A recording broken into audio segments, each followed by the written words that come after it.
ખ્યાતિના અનેક કાંડ બહાર આવી રહ્યા છે। 5 આરોપીઓ રિમાન્ડ હેઠળ છે, જે દરમિયાન ગઈકાલે ખ્યાતિ હોસ્પિટલ ખાતે 5 આરોપીઓની પૂછપરછ અને તપાસના દોર સમયે તેમને ખ્યાતિ હોસ્પિટલમાં લાવવામાં આવ્યા હતા।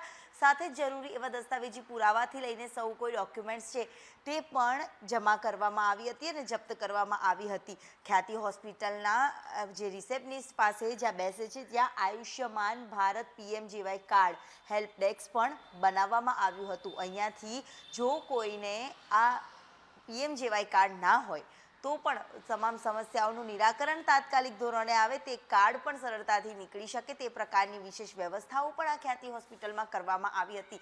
સાથે જ તબીબોની પૂછપરછ દરમિયાન રિમાન્ડ દરમિયાન પણ એક મહત્વના ખુલાસા છે તે પણ સામે આવ્યા છે કે કેટલાક સરકારી તબીબો પણ આ ખ્યાતિના કાંડમાં સંડોવાયા હતા અને તેનું નામ અને લિસ્ટ પણ અહીંયા સામે આવ્યું છે। અને એ જ તપાસની સાથે અહીંયા પણ જે જરૂરી દસ્તાવેજી પુરાવા અને તમામ જે દસ્તાવેજી પુરાવાની સાથે જરૂરી એવા ડોક્યુમેન્ટ્સ છે તે પણ મળી આવ્યા હતા અને તે તપાસ છે તે પણ કરવામાં આવી હતી। આ સાથે જ ખ્યાતિ હોસ્પિટલમાં કેટલાક સરકારી તબીબોના નામ પણ હોવાનું સામે આવ્યું છે, એટલે કે ક્રાઇમ બ્રાન્ચ હવે સરકારી તબીબો કયા હતા તે દિશામાં પણ પૂછપરછ કરી શકે તેવી પ્રબળ શક્યતાઓ જોવા મળી રહી છે। એટલે કે ખ્યાતિ હોસ્પિટલમાં પ્રાઇવેટ તો ખરા, પરંતુ સરકારી તબીબોની પણ સંડોવણી સામે આવી છે।